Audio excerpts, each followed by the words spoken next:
Thanks for joining me. Welcome to today's edition of The Brief. I'm Jessy Chahal. Now, in this edition, I'll be speaking to award-winning author and storyteller Ninot Aziz about Hikayat for Keluarga, Malaysia. And as usual, Nordin Abdullah is with us today to discuss more about what's going on in and around the country with a crisis management perspective.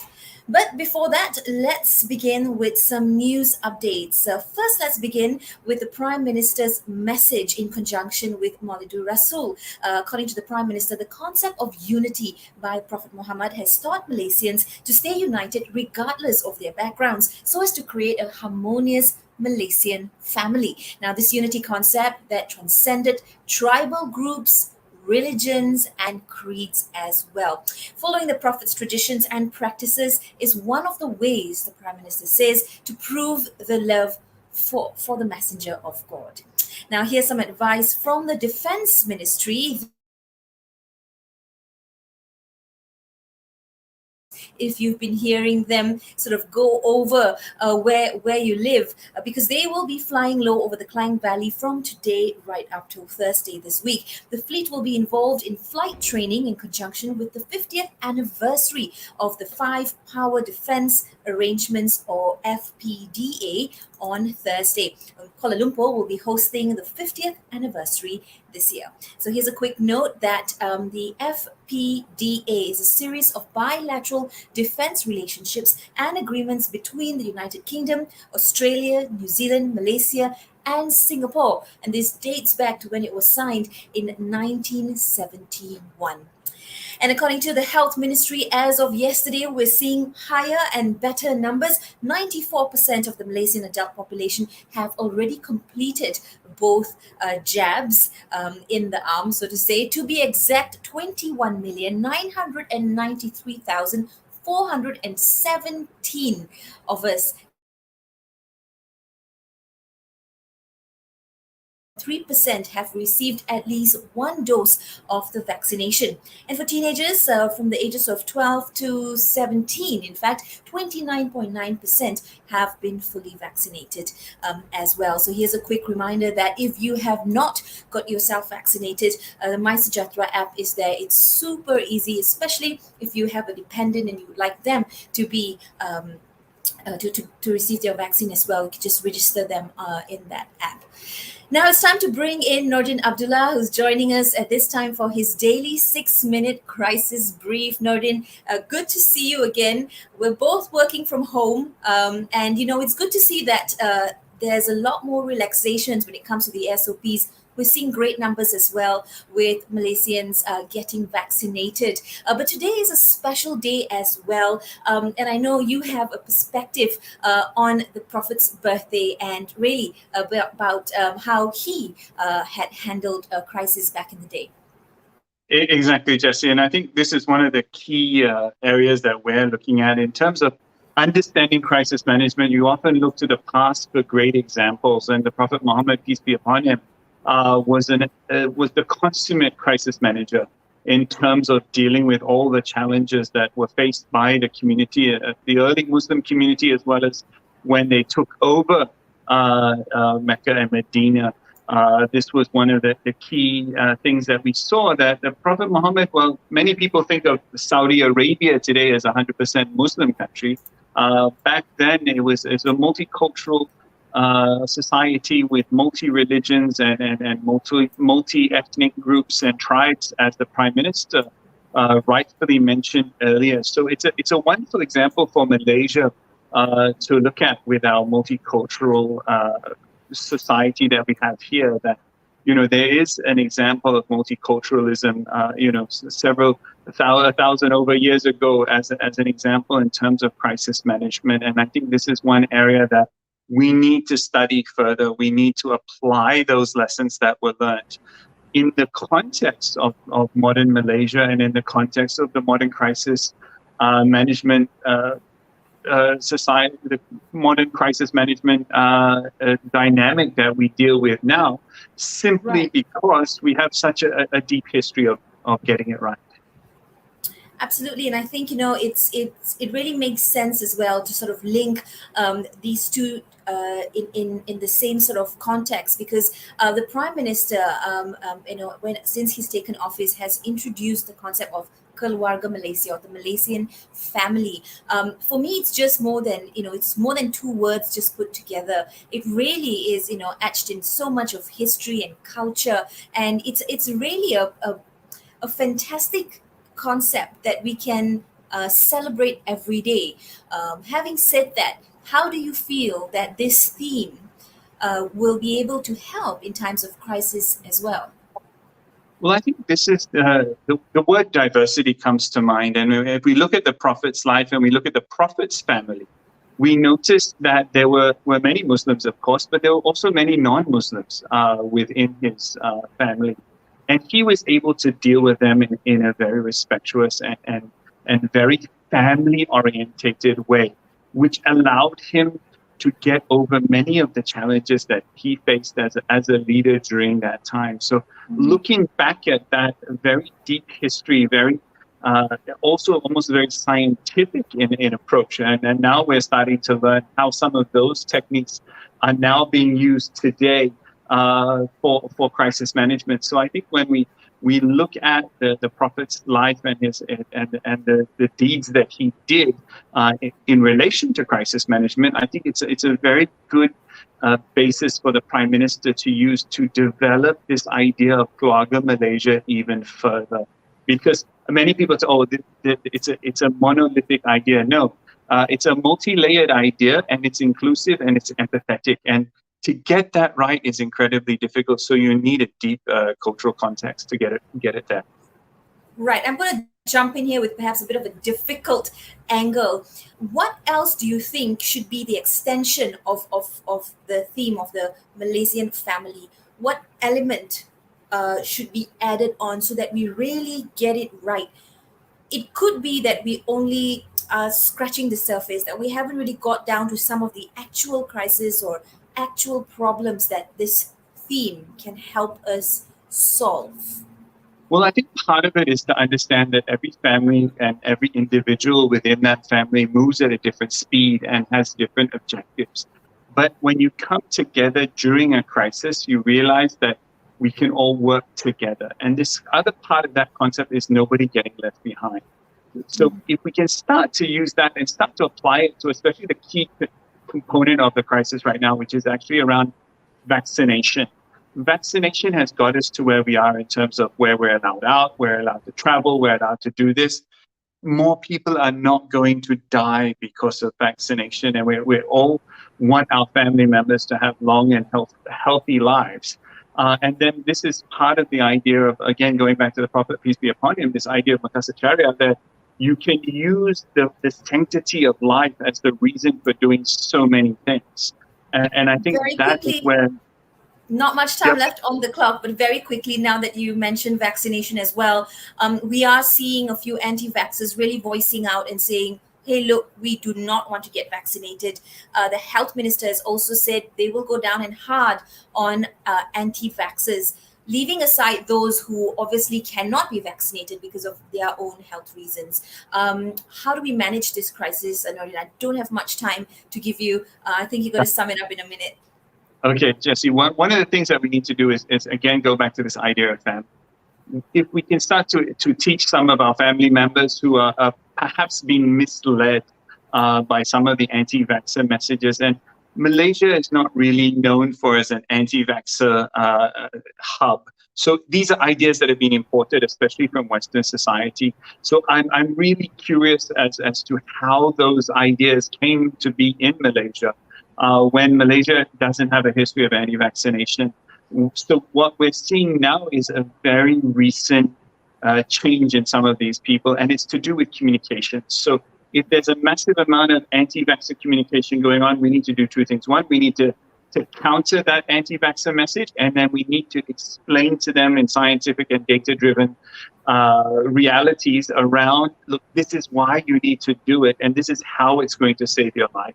And I think there's a little bit of fear. A lot of people who are anti-vaxxer, actually, it's a deep-seated fear. They're also worried about that they're going to die getting a vaccine, or there's some great conspiracy around this. It's all emotions driven by fear. So we need to remove the fear and start to move to this empathy. Thanks for sharing, Nordin, your perspective and views, of course, on all things important for the progress and betterment of our. And I'll speak to you really soon. That was Nordin Abdullah weighing in from a crisis perspective. And of course, he's our resident crisis management analyst who's on the show very often.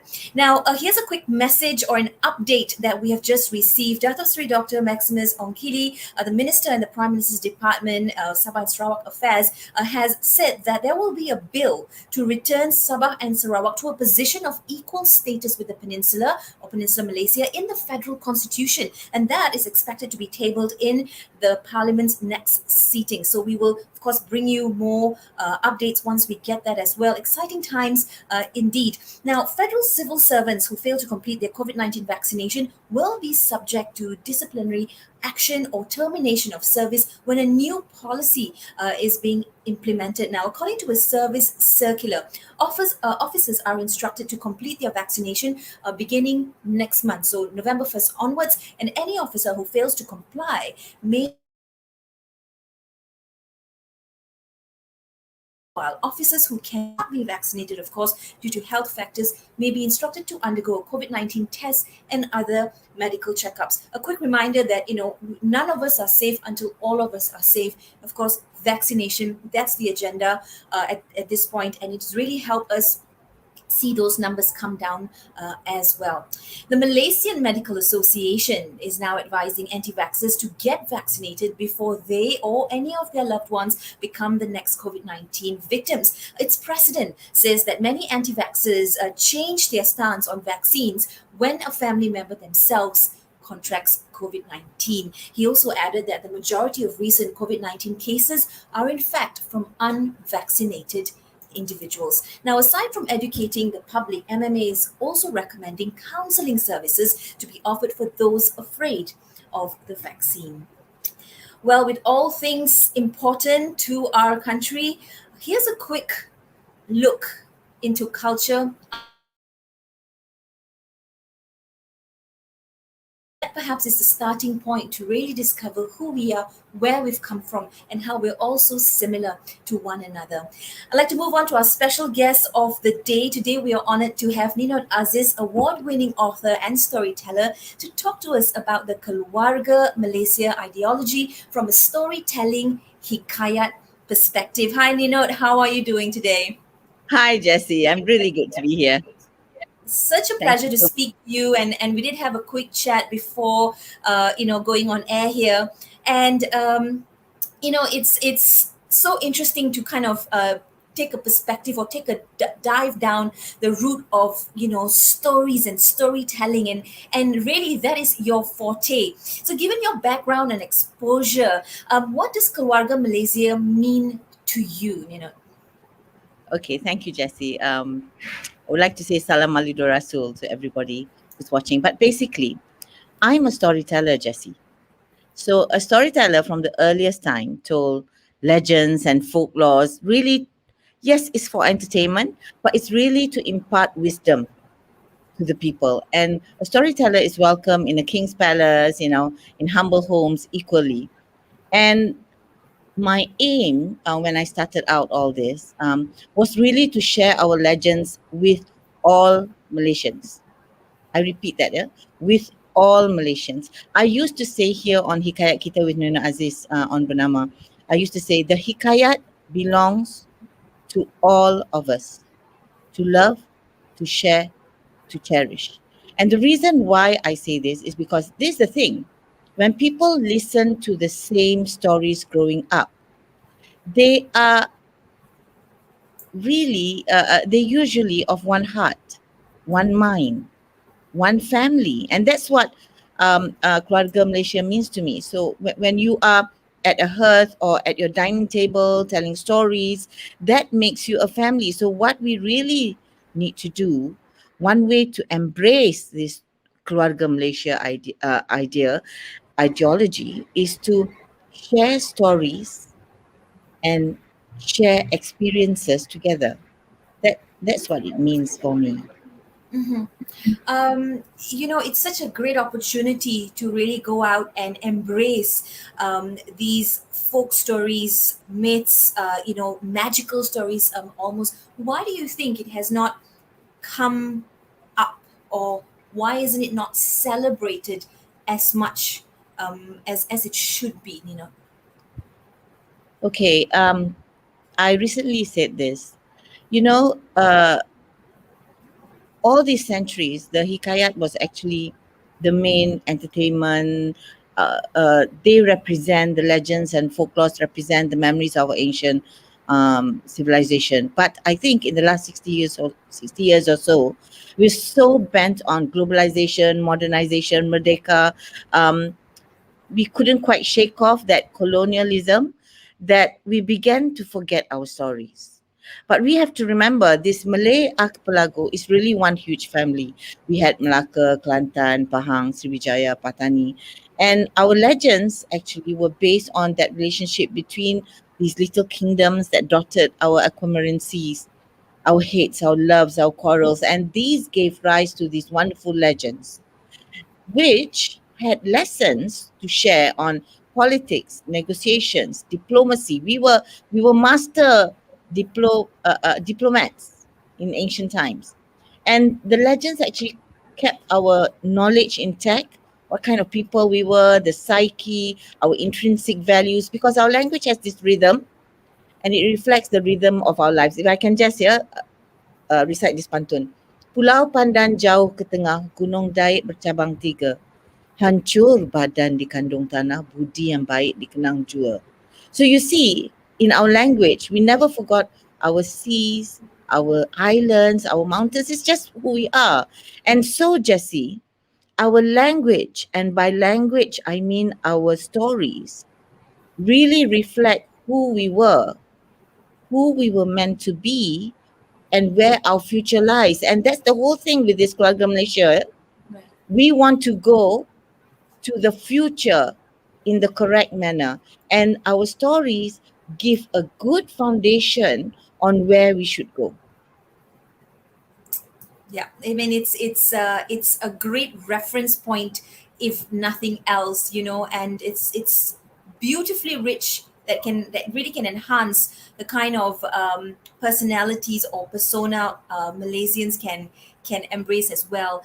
Moving forward, though, how do you think this can help the future generation?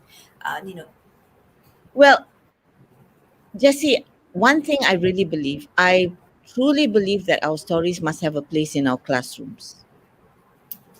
Okay, I know we teach history. The Hikayat may not be history as we know it, but it is a different kind of history. And Hikayat and historical literature, they provide our younger generation with an insight, not just into well-written works or bodies of work, but history, geography, creative thinking, sometimes even science. Now, when we know of Ptolemy, he drew these beautiful maps 2,000 years ago, and he placed our peninsula there. That's how important we were. So more often than not, Hikayat will actually allow students to experience this huge time frame of our people, what we did, critical thinking skills we had, adaptation, etc., etc. For example, other literature. Let's go to other literature.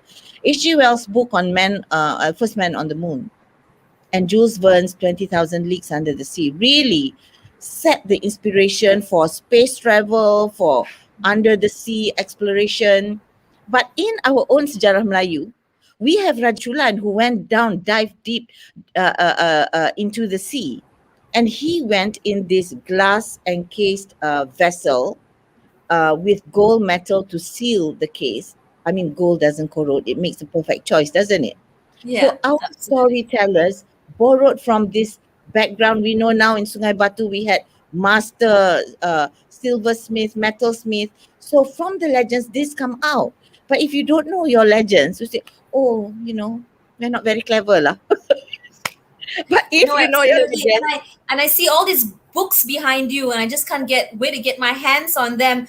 Please send some books of Yes. yours our way as well. But you are definitely a treasure and an icon to the national literature. And I think you brought up some really important points, that to know where we are going, we first need to know where we come from, Yes, and the okay. history that is so rich there, and it transcends race, religion. It's really all about the imagination and us, being in the know of who we are and Yes, exactly. Who we are. speaking to you. Thank you so much for being with us, and we will keep you on our speed dial, and hope to speak to you again very soon on the brief. Till then, take care. Thank you for having me. Thank you. Such a pleasure. That was Ninot Aziz, of course, a storyteller, an author, and award winning at that as well. Now, here's a quick look at news in brief. According to the Senior Defence Minister, Dato Sri Hishamuddin Hussein, the government will focus on one general COVID-19 SOP with 9 guidelines. The general SOP will be related to measures such as wearing masks, ventilation guides in, of course, enclosed spaces, My Sejahtera app check-ins, and of course, being fully vaccinated. The 9 guidelines would outline permitted activities in various sectors as well. And all things are pointing towards the budget 2022. Senior Minister Dato Muhammad Hishamuddin Yahya told the Dewan Negara earlier today that the government should increase a special COVID-19 aid, which involves a maximum payment line income. Now, he's added that since many COVID-19 cases have been reported at several people's housing projects, or PPR, the implementation of the EMCO in these areas has affected the residents' income. And so he's also suggesting that the government reintroduce the 6-month PPR rent exemption initiative in urban areas as well. As we, try to bounce back and build back better as well, we still do need to recognize that so many sectors were gravely impacted during the COVID-19, or rather the thick of the COVID-19 pandemic. We're not out of danger yet, but hopefully if all of us do keep to our SOPs and we, really try to embrace the new norm as much as possible, we can and we will fight this. Now, talking about budget proposals as well, the Malaysian Budget and Business Hotel Association has proposed that the government extend the sales and tax services exemption period until December next year. Its president says the after their businesses were negatively affected by the pandemic. So the government had previously extended the SST exemption for hotels until December 31st of this year. Now, the other thing that was, of course, on the lips of everyone was the impending elections in Malacca. And now the EC, or the Election Commission Chairman, Dato Abdul Ghani Saleh, has denied plans to restrict voting to fully vaccinated people in the November 20th Malacca state election. Now, he's also stressed that the COVID-19 SOPs for the election has not been finalized at this point as well. Of course, some other interesting news that's happening. Malaysian Dota 2 player Cheng Xinjiang and his China-based team PSG LGD won second place at the world's biggest esports tournament just yesterday. Another huge Malaysia Boleh moment. Of course, esports, it's trending. It's the new well in this sector as well. He wins 21 million ringgit worth of prize money. Better known by his gaming name, Nothing to Say. Him and his team, they have walked away millionaires after winning, or rather after being placed in the number 2 position. Now, Dota 2 is widely popular. It's a multiplayer video game, and Malaysia has produced many talents who have gone on to win international tournaments as well. Now, let me take you to international news. Here's a quick snapshot of what's happening around the world. The European Union's medicine regulator says that it has started evaluating the use of Pfizer vaccine in children. Pfizer and its German partner BioNTech submitted data just last week that supports the use of the mRNA vaccine for young children. Now, the vaccine was found to induce a strong immune response in 5 to 11-year-olds in what was a clinical trial at rolled out its first COVID-19 vaccines months after most other African countries in its latest step in taking a more active approach to handle the pandemic. Now, the vaccination campaign started in the capital of Bujumbura, where dozens of residents queued up at a special vaccination site. And according to residents there, they had heard of the vaccination drive through word of mouth. No government officials were present at the launch. So Burundi is a country of about 11.5 million people, and it has recorded 14 COVID-19 deaths and more than 19,000 positive cases. But the country rarely, provides data on this virus as well. Moving on to Russia, what's happening in Russia? Well, according to its foreign minister, in return, staff of NATO's military mission in Moscow would be stripped of their accreditation from November 1st, and the NATO Information Office in Moscow would be closed. It's basically announcing that they will stop its diplomatic activities with NATO for spying. So, a bit of interesting bit of news there as well. Now, let's take you to Twitter and what's happening in Twitter. Jaya wishes, of course, pouring in as Muslims mark the birthday of the Prophet Muhammad today. So, Salam Maulidul Rasul to all who are celebrating. People all over the world are also raving about the hashtag Apple event, where Apple released the new and improved MacBook just yesterday, or MacBook Pro, among other exciting accessories. And thanks, Apple, for finally giving us HDMI ports and SD card slots for all Apple fans out there. This is what is being talked about on Twitter. And moving on to football, netizens are reeling from the shocking 2-2 draw between football giants Arsenal and underdogs Crystal Palace in the Premier League just yesterday. Well, that's all the time I have on this edition of The Brief. Here's one quick public service announcement for those who are looking to further your studies in Japan. Applications for the Japan Max blessed and auspicious. Salam Maulidul Rasul to all Muslims in Malaysia and around the world. I'm Jessy Chahal. Thanks for watching.